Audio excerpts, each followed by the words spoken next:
Good afternoon. Scientology Crimes here. I wanted to report on a lawsuit that had happened, conviction that had happened, and some correlation between the UNOI, United Nations of Islam cult, and the Church of Scientology.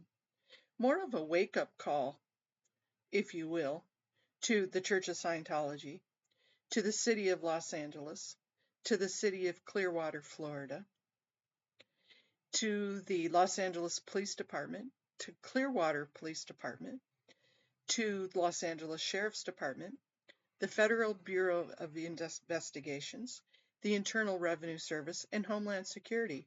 You are all going to be on alert over this. I presume that growing up in Scientology, Aaron had done a story on this. Serge Dilmar, literally Serge, had done a story on this. And Miriam Francis, just yesterday, did another story on this. And we've been looking at federal statute of limitations and regulations. And I found a few more stories, a few more articles that really just solidified my thinking about the federal involvement with this. So I'm going to read you just a little bit, just in case you hadn't heard of Miriam, Serge, or Aaron's story, and want to just bring this to you. So I'm going to read a little bit of this. 6 members of a former cult convicted of forced labor conspiracy charges in a years-long scheme that included multiple minors. This was Monday, September 16th, 2024. Following a 26-day trial, a jury in Kansas convicted Kaba Mahid, 50, Yunus Rasul, 39, James Staton, 62, Randolph Rodney Hadley, 49, Daniel Aubrey Jenkins, 43, and Dana Peach, 60, of conspiracy to commit forced labor. The jury additionally convicted Kaba Mahid of 5 counts of forced labor. 2 other co-defendants, Atinia Kennard, 48, and Jocelyn Greenwell, 45, previously pleaded guilty to conspiracy to commit forced labor.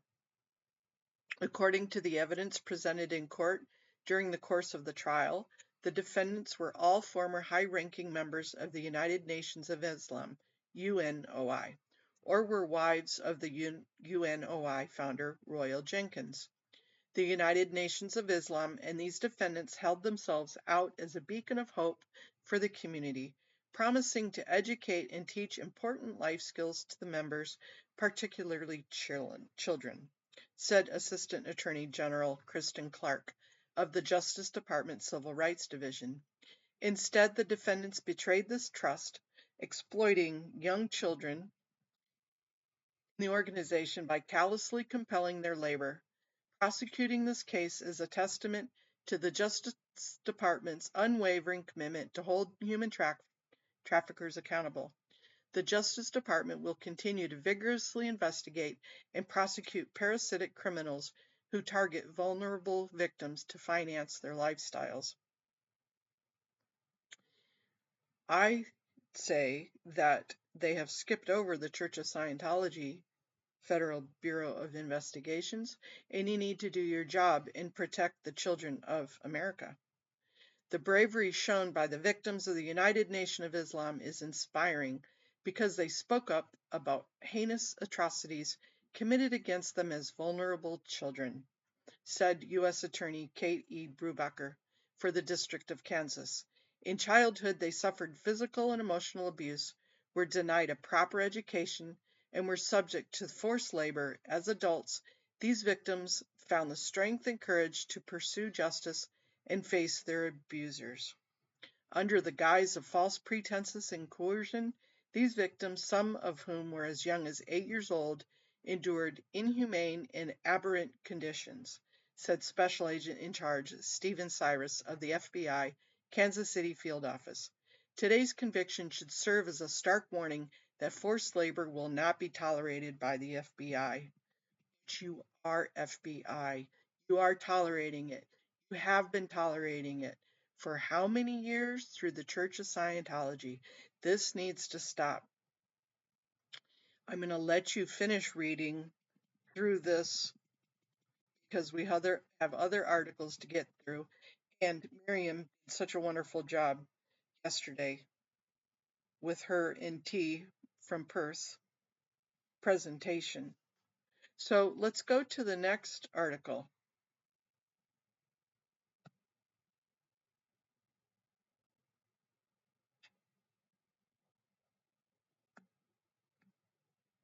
As soon as I can get it brought up here. That is not it.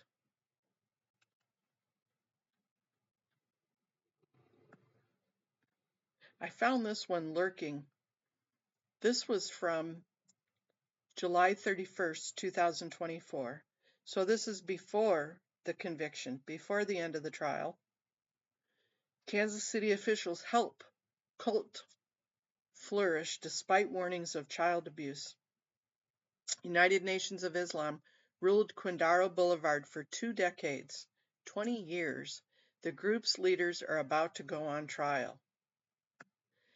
So this is a little bit about that, but it's also about how the city helped. Kansas City, Kansas. For nearly 2 decades, local government officials in Kansas City, operating under the pretense of reviving a neighborhood they considered blighted and dangerous, aided a quasi-religious group whose leaders now face federal charges of trafficking children.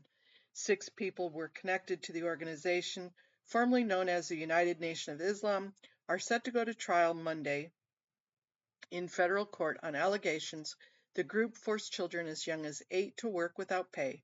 The indictment says the group, which is a federal judge labeled a cult, also beat children, denied them health care, and forced them to eat strict diets. You have to recognize this was an organization. This is a system, a business, right? A business had to actually engage with political members to do what they have to do. A woman who was trafficked by the group told Kansas Reflector, so if that's the case, how did they do this for years? The unified government of Wyandotte County and Kansas City and a public school board ignored warning signs as they helped the United Nations of Islam flourish. In 1996, a group from Unoi, led by the late Royal Jenkins, a leader who claimed to be Allah, told the city commission the group was moving to Kansas City to create its headquarters. Group leaders had decided to make Kansas City their heaven.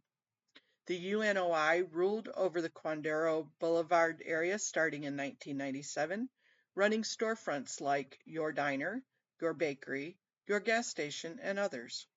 A Kansas Reflector investigation uncovered details of the group's activities and local official support through federal and state court documents, city records, and interviews with the human trafficking survivor, a former city commissioner, a Department for Children and Family spokeswoman, and human trafficking expert. Nathaniel Barnes, a city commissioner in 1996, said he raised an eyebrow when Jenkins claimed to be Allah, but Jenkins promised big ideas, like creating housing and storefronts. From 1998 to 2000, the unified government donated 5 buildings to UNOI, all on or near Quindaro Boulevard. Barnes said the government just needed to make sure the group was classified as a nonprofit, which it was, before donating the buildings. These buildings were used for labor trafficking of minors, sexual and physical abuse, fake schooling, and unregulated medical malpractice, according to prosecutors and survivors. The woman who talked to Kansas Reflector about being trafficked by Jenkins as a child said she suffered severe panic attacks and depression after she escaped UNOI. She recalled a 3-month stay at a mental health hospital where she told her doctors of the physical and sexual and psychological abuse she suffered and witnessed. She did not press abuse charges.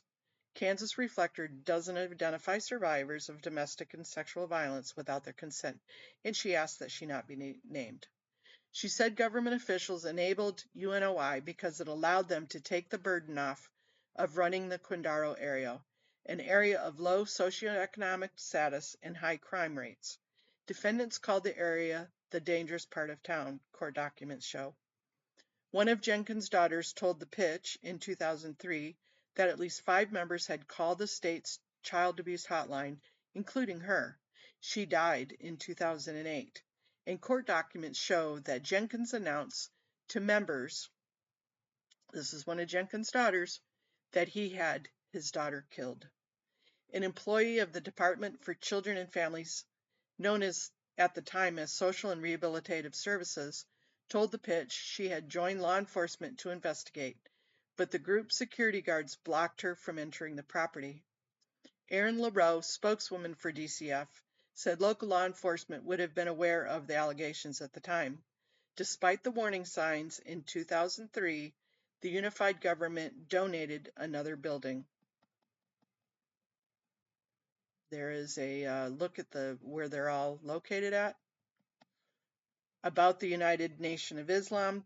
The United Nation of Islam, which rebranded as the Value Creators and the Promise Keepers, is a breakaway sect of the Nation of Islam. Nation of Islam is a part of Church of Scientology. After Nation of Islam leader Elijah Muhammad's death in 1975, Jenkins said he was visited by angels or scientists who took him around the universe to show him how to rule the earth. He said those who chose to follow him would be protected when the final destruction came. Jenkins told members to give up everything to UNOI, their money, their food stamps, deeds to their property, even their children. The survivor who was abused by the group said that when she was moved from her home state to Kansas City, she and other children ages 7 to 12 were picked up in the middle of the night and transported by a charter bus purchased by UNOI. Neither the parents nor the children knew where they were going. A week after their arrival in Kansas City, the children were allowed minimal, monitored contact with their parents, she said. Children worked up to 16 hours per day in the UNOI storefronts without pay.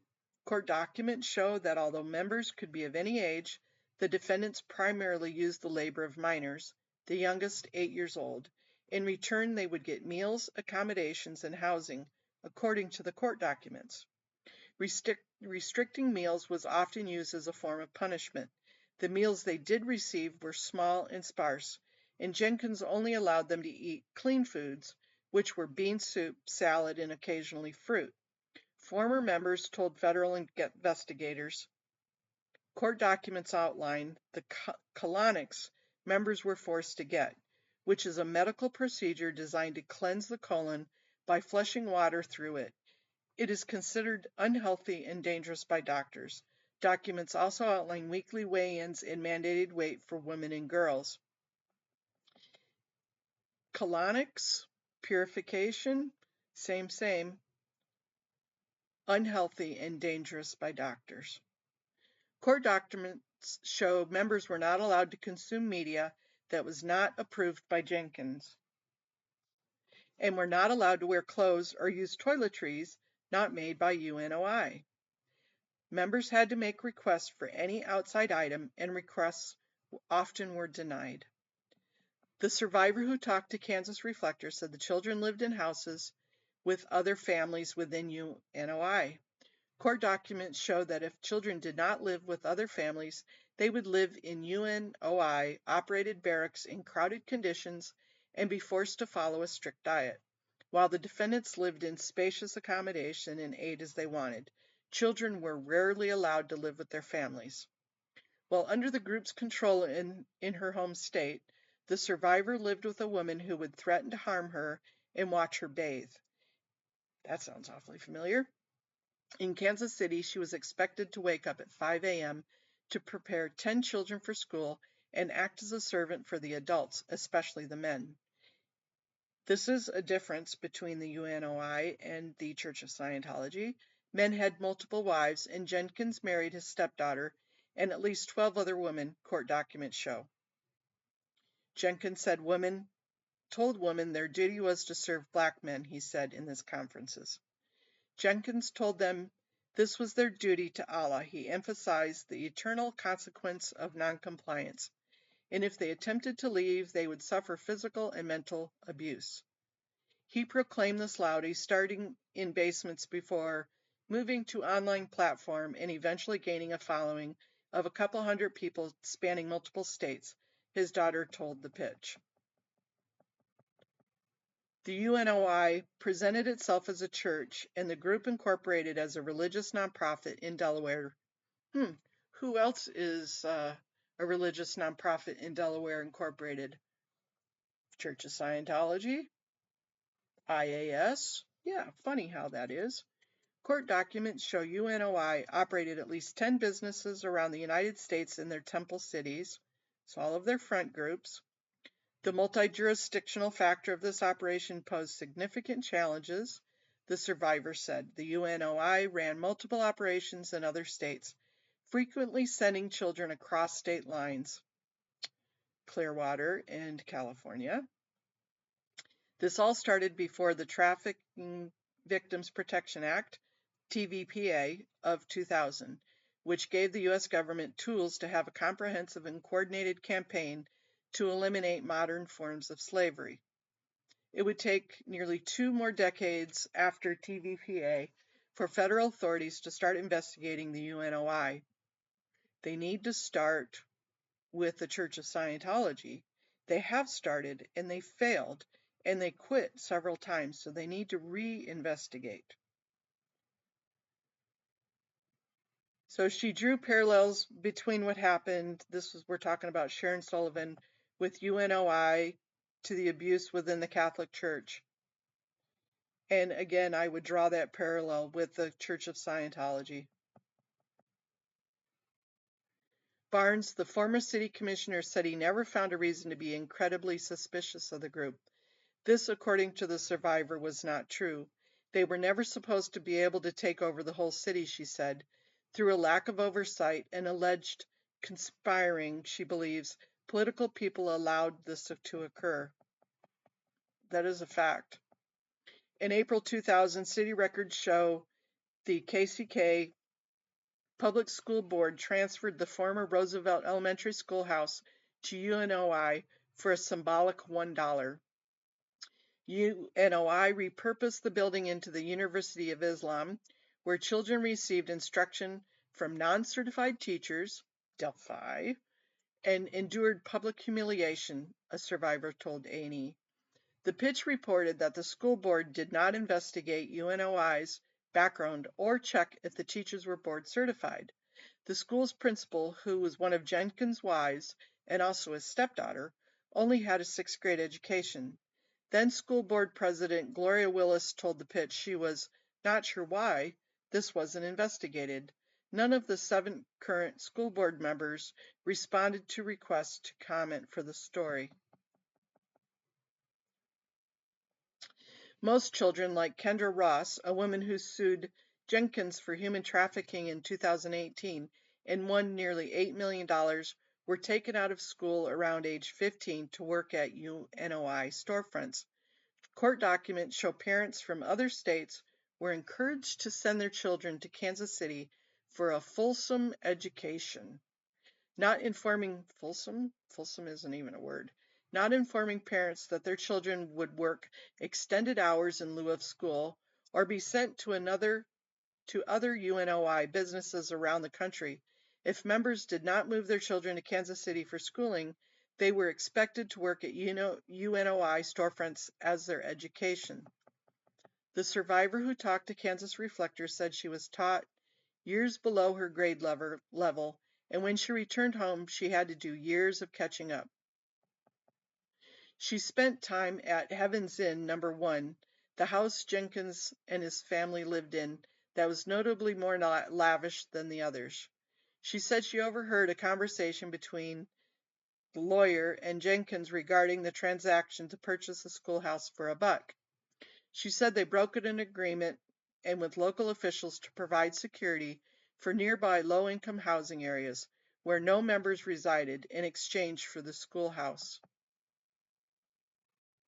The Pitch reported on a court case from July 2002 that involved members of the Fruit of Islam, the group's paramilitary Sea Org, anybody? Consisting of teenage boys beating a non-member for walking his dog on school grounds. The unified government also donated a building at 1121 Condaro Boulevard, which became the Colonics Center, where members were forced to get colonics by Dana Peach, a defendant in the upcoming trial. Jenkins taught members to stay away from medicine and healthcare. He believed sickness was brought on by personal will, and he ensured his members' immortality. Jenkins died of COVID-19 complications. Court documents show the defendants denied a child, who will be a witness at the August 5th trial, his inhaler. Court documents also show that when members were allowed to seek medical care, which was rare, members were forced to see Peach, one of Jenkins' wives. Members were to call her Dr. Peach. Despite her lack of certification, instead of medicine, members were told to eat garlic, even when there was ringworm epidemic in the group, former members told the Pitch. Peach treated any kind of illness, the survivor said. But because they were low income, the city government just looked the other way. Aren't you supposed to have some type of regulation in regards to that? In 2009, Shakanta Williams, a 14-year-old who was trafficked by the group, died of cancer. According to A&E, former members remember her begging to go to the hospital, but Jenkins refused. He said her illness was her will. The day before her death, after months of begging, she was taken to Children's Mercy Hospital where she died. Rest in peace. Although Jenkins died in 2021, 6 other leaders will be on trial. Renames them. Court documents show the government plans to dispute the defendants' claim that they withdrew from the conspiracy. Scott Toth, who represents Mahid, said he will argue the premise that Unoi facilitated human trafficking is categorically false.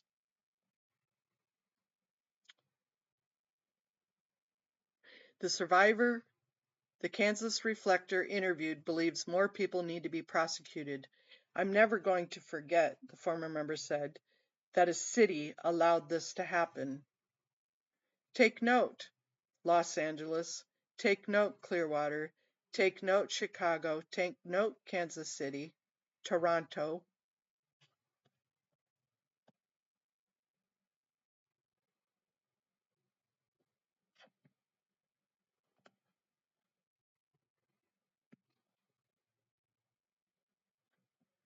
I wanted to read. I found a couple more. Here from USA Today. And I'll link all these down below. Kansas cult leaders force children to work 16 hours a day. Heinous atrocities. This is on September 18th, so 2 days after the Department of Justice, and it basically goes through the same thing. How did the UNOI cult members recruit victims? To get the victims to work for them, the cult members manipulated the UNOI rules created by the founder, including separating the minors from their parents in support network, prosecutors said.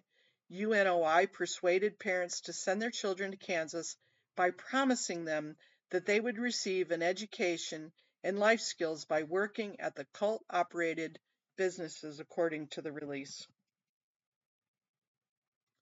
In reality, minors did not receive an education from an accredited and licensed school, but instead worked inordinate hours for UNOI's financial benefit, the U.S. Attorney's Office said. UNOI's unlicensed and unaccredited school or university was little more than a vehicle for extracting unpaid labor and publicly humiliating victims who violated one of UNOI's many rules. Delphi.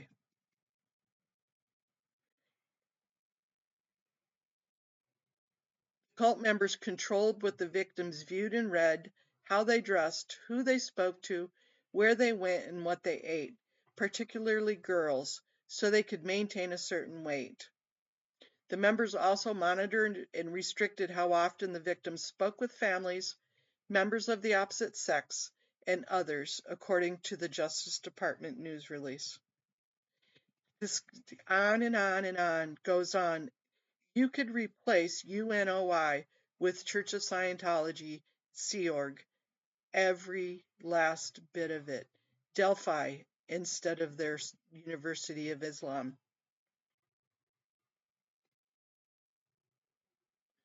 Cruel punishment was another way the cult controlled the victims, including withholding food, prohibiting human contact for up to 2 weeks, locking them in a dark basement, giving them work, and beating them in front of others to create a climate of fear and intimidation.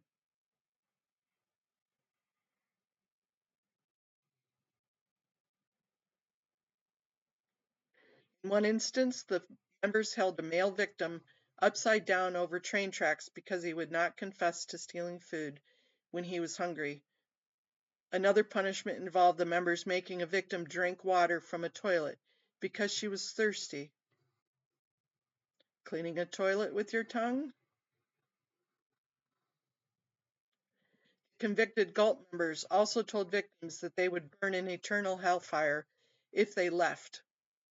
Prosecutors said family members who remained at UNOI were told to shun disconnection, detractors, or any victim who left the cult.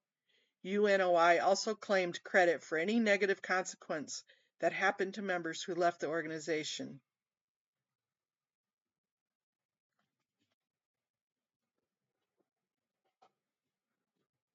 Wow, just on and on and on. The United Nation of Islam and these defendants held themselves out as a beacon of hope for the community, promising to educate and teach important life skills to the members, particularly children. Able, Applied Scholastics, Delphi. Instead, the defendants' volunteer ministry. The defendants betrayed this trust, exploiting young children in the organization by callously compelling their labor.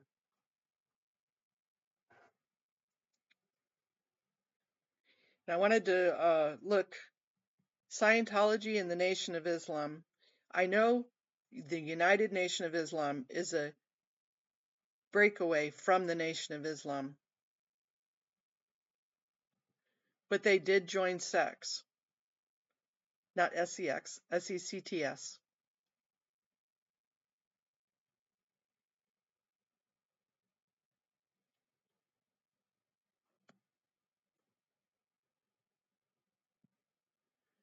The message of the event couldn't have been clearer. The Church of Scientology was directing the full force of its persuasive powers at the Washington establishment. But who the church counts and who the church converts is a very different matter. And when Mike Rinder, Scientology's former chief spokesman, visited the Washington church last year, he noticed something strange. Half the damn people there were Nation of Islam, he told me. It's the weirdest thing. For a long time, the Church of Scientology has had a reputation for impenetrable, invincible cult. Recently, though, it's been a little touch and go.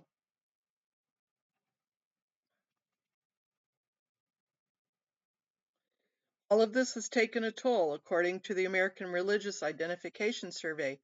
Scientology is shrinking. Between 2001 and 2008, it estimates that the number of Scientologists in the United States fell from 55,000 to as low as 25,000. A spokesperson for the church dismissed the survey, claiming steady growth and millions of members worldwide. Scientology has created the appearance of growth by opening expensive new facilities, but on the inside it's dead, said Tom Feltz, a former Washington staffer. And as the church loses members, it's been grateful for the new recruits wherever it can find them. So that means it is taking hold of taking children. And I wanted to bring up the United Nation of Islam Wikipedia has some interesting information, but I wanted to read in September 2017, Kendra Ross, this is the lady that won the $8 million, filed a lawsuit in the United States District Court of Kansas, which alleged she had been forced to work without pay in businesses and live in their homes for 10 years, and was forcibly separated from her mother at age 12, ordered to marry another group member at age 20, and shipped against her will to various cities in different states before she escaped the group at age 21. And you could put any one of the second gens names in here. Any one of them. In May 2018, after the group and its founder, Royal Jenkins, failed to respond to Ross's lawsuit, the Kansas District Court entered a default judgment awarding Ross nearly $8 million in damages, which is thought to be the largest amount ever awarded in a human trafficking case in U.S. history. In June 2018, Unoi was profiled on A&E's Cults and Extreme Belief, a television show where host Elizabeth Vargas and others interview former members of the organizations considered cults, talking to them about how they became involved in their allegations of abuse.